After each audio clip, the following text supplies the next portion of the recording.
recent video, we analysed the MGS E3 2014 trailer, but today we're going to look at how that links to the wider plot of MGS 5, including the Les Enfants Terribles project, the role of Psycho Mantis, the Big Boss decoy theory, various locations contained within MGS 5, many of which we haven't seen, plus the nature of the coma we believe Big Boss to be in. Now, if you like this video, please click the like button and do subscribe for more great MGS analysis on the channel. Let's go. So what does all this mean for the bigger sweep of Metal Gear Solid 5? Well, as ever, it raises as many questions as answers. And it's also worth thinking about this is the way the campaign is being presented to us to be deliberately misleading. When you look at the Metal Gear Solid 4 campaign, for the longest time, Kojima only showed us trailer after trailer of what was effectively Act 1 of a 5-act game. Now, could it be that once again, what we've seen of Metal Gear Solid 5 The Phantom Pain is only like a mission or two from a much, much bigger project? It's also worth noting that one key piece of information could change the entire way we view everything we're being portrayed. Now, in example, in the same way you could watch The Sixth Sense without realising that the child is, cue spoilers, a ghost. Could it be that Kojima's about to play a master twist that puts a new perspective on everything he's deliberately shown us so far? One such clue in this area might be the nature of the coma who Big Boss suffers, which again we assume is after the events of 1974 and the helicopter explosion at the end of Ground Zeroes. Again, this is assumption on our part, but there are clues where they say, you've been away for 9 years, you've woken up in 1984, this is where we go. And perhaps that is the safest assumption. Perhaps it is the Occam's razor, that's the most logical flow through.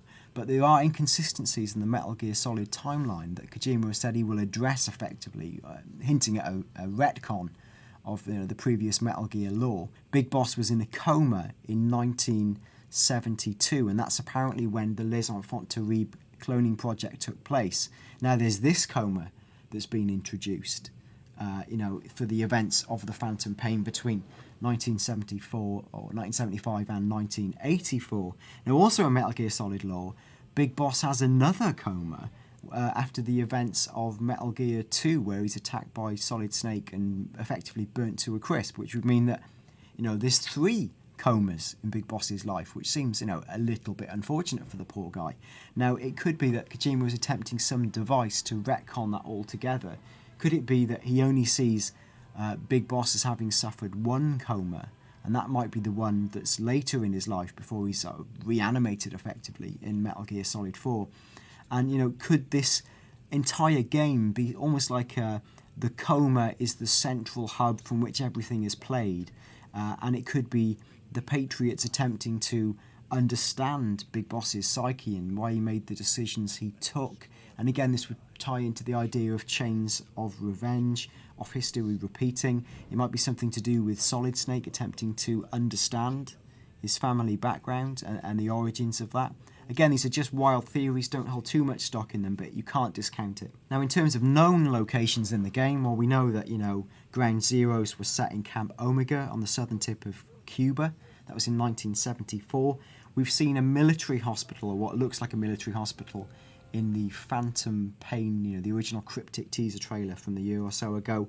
Now, if you look on the flag on the wall there's a British flag, and the map next to it is of Cyprus. So it could be a fair assumption that that hospital is in Cyprus. Now, that in itself throws another set of questions into doubt, because if Big Boss was in a chopper and the chopper crashes near Cuba, that's a very long distance from Cuba to Cyprus. Why would they take him there? Now, again, from what we've seen in the trailers, we assume Big Boss is rescued by Ocelot, taken to a point of safety. It seems from there he is encouraged by Ocelot to infiltrate Afghanistan and recover Kaz Miller. Again, why has Kaz Miller been captured? What has he been doing in this time? Is it in fact Kaz Miller who set up Diamond Dogs in Big Boss's absence? Why was it Kaz Miller, if he was alive and operational, was unable to recover Big Boss himself and Ocelot was? There's lots of unknowns here, and again, lots of assumptions about how we think the timeline flows. On top of Afghanistan being a known location, We've had hints in the trailers to Africa. Obviously, we've seen the kids who look of African origin. Now, we do know there's a direct hint to Africa and the fact that Patriots or Zero is working on a weapon to surpass even Metal Gear. That was the final reveal of last year's E3 2013 trailer. Now, what is that weapon? Could it be the first part of the Patriots AI network? Could it be Les Enfants Terribles? We just don't know. A really critical point in all of this, and it's worth noting out for those who played Peace Walker, there's a hidden audio tape in that game where, Kaz speaks to what we assume is Major Zero or Cypher himself. It's me. Smoothly? Naturally? No. Big Boss doesn't know the truth. And then he goes on to talk about various different things, and he says, there's a site near Angola, and we fully validated the AIs as well. He says, agreed, in the end, a machine is just that, a machine, and they're best suited to specialised in high-level data processing. And he says, yes, of course. Speaking of which... Any news on the Suns? 2. Already? Really? Well, that's clearly a fairly direct reference to what you would assume is Solid and Liquid Snake. Now, again, this would assume they had been born. Peace Walker's in 1974. Les Enfants Terribles supposed to be in 1972. So that says, Solid and Liquid do exist in the world of Metal Gear Solid 5. But they're strictly an insurance policy, yes?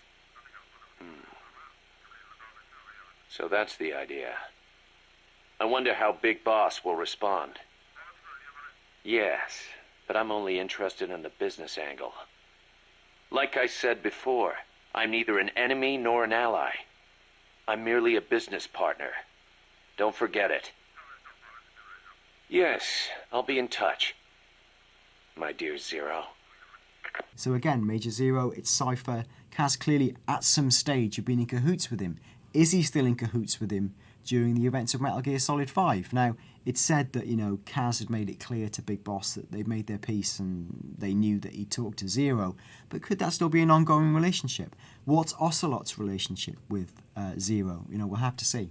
So the big unanswered questions are, Les Enfants Terribles, when has it taken place? If we think we've seen Liquid with Eli, where is Solid Snake? Where is David? He is somewhere in this universe. Will he emerge at the end and you play as the new hero, passing on the baton of the franchise? Where is Cypher in all of this? Where is Zero? Who is Zero? What is the development of the Patriots? Then we also talk about the Patriots AI network. Now we know that Sigint, who's the key figure in all of this, had talking about developing an AI network as early as 1974, based on the ideas of Hot Coleman. So again, could we see further developments in that? We also don't know the full scale of Metal Gear Solid 5. Is it really just going to be set in these mountainous regions we've seen? What about interior locations? Could they be broader? Could it reach out to Asia or other parts of Africa where we know are key parts in the Metal Gear franchise, and other characters who might appear? At one stage, Kojima was hinting about bringing back a killed character, who many at the time, including myself, believed to be like Frank Yeager, Grey Fox. Also, what's happened to Psycho Mantis? Looking at the original Phantom Pain trailer, we see a child levitating with a gas mask who looks a lot like Psycho Mantis, at the same time that Snake is suffering what seems to be hallucinations or visions. Now, could it be that, Psycho Mantis is somewhere in the world? Is Psycho Mantis' role in this game much bigger than we thought? Is the entire game about Psycho Mantis implanting or extracting visions from Big Boss as he lies in the coma? We still don't know where the debris in Big Boss's skull has come from. It's a very peculiar thing. Could it be that, first of all, it's the debris that's causing the hallucinations he's seeing, or the different factors? Or is it that he put the debris in his head to sort of suppress some kind of hallucinations? Could it be that, Psycho Mantis was interfering with his thoughts and Big Boss was forced to, jam something into his skull to break the influence of Psycho Mantis? So as we can see, there's an awful lot of improbables there. It's very exciting to talk about. Kojima obviously wants to leave all the ends dangling to keep us guessing. In a lot of respects, I feel like the closest we've got to the truth is, right at the origins. When I first predicted what I thought was the sweep for Metal Gear Solid 5, I thought it would be about the philosophical clash between Big Boss and Major Zero. One represents information control and, you know, a larger control of society. Big Boss was more about anarchy, the freedom of spirit, the building of a soldier's haven. There's two clashes there. Kojima clearly wants to tell a story about the nature of revenge, how things are passed from one generation to another, which touches on racial themes. It's obviously going to touch on wider real-world issues, such as the issues we see happening in Iraq right now, something like we've seen over the years in Northern Ireland. It talks about generations of hate and how that's translated. Above all, I think Kojima means it this time. He wants this to be his last Metal Gear Solid game. And what better way to duck out than by closing the loop on Big Boss's life, ending the game with you playing as a young Solid Snake, entering or actually playing in the mission that sees the takedown of Big Boss. Now, it would be extra poignant because it could be that the base you spent all game creating gets destroyed in the final scenes by yourself playing as another character. Plus, we get to see, you know, a son regarding his father, whether it's as a monster, whether we get to see Big Boss, you know, we flip back to Big Boss and he gets a final act of redemption in order to save his son, or there's something we don't know about his past that's far more redemptive. We know that Big Boss appears, spoiler alert, at the end of Metal Gear Solid 4 and almost sort of attempts to reconcile with his son in a form. But is there more to that story that we don't know that Metal Gear Solid 5 will tell us? Okay, thanks for listening. As always, if you enjoyed the video, please be kind enough to click the like button and do click the subscribe button for more great MGS videos on the channel. Until the next time, see you soon.